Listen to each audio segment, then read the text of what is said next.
got it? Yes, sir. Right there it is. You can slide it right in place. You can slide it right in if you want to. Oh, you want to show me? You want both of them? Anyhow, this young man right here, when we first came to the church, he was a handful. He was a handful. I know he was just testing us. I had to escort him out of youth 3 or 4 times, and just to let him know that he couldn't come against us. And but after that, I would go and talk to him and love on him. And whenever we started talking about talent, he said, "You know what?" He said, "I think I could preach." I said, "Well," and this is what I told him. I told him, I said, "Well, if you're going to preach it, you got to live it." I said, "You can't be mean back here and then try to hold it out in front of people." I said, "You got to do it all the time." I said, "So I'm not going to let you preach unless you change the way you are."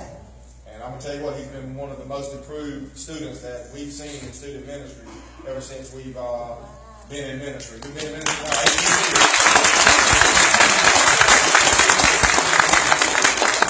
He's actually the assistant in youth ministry, Elizabeth.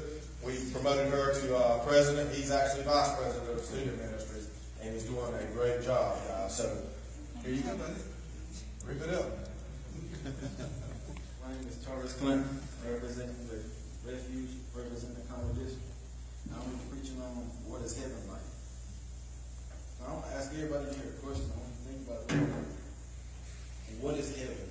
What is it like to y'all? Now me, before I got in the church and before God actually touched my heart and told me what heaven was, this right is what I thought heaven was.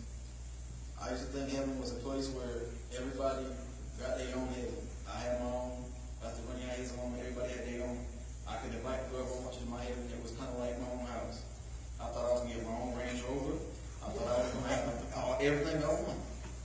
But as God opened my eyes and I started to actually see and live the way He wanted me to, heaven became something different and actually started touching me and turned into a place where I actually wanted to go.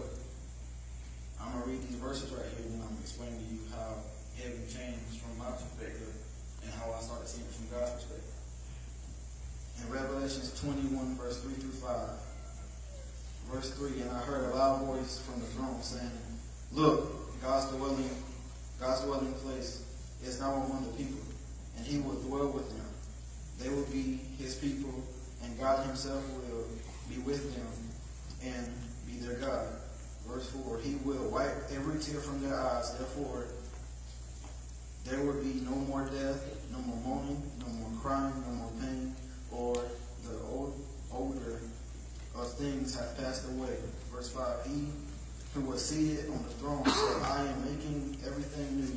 Then He said, "Write this down, for these words are trustworthy and true."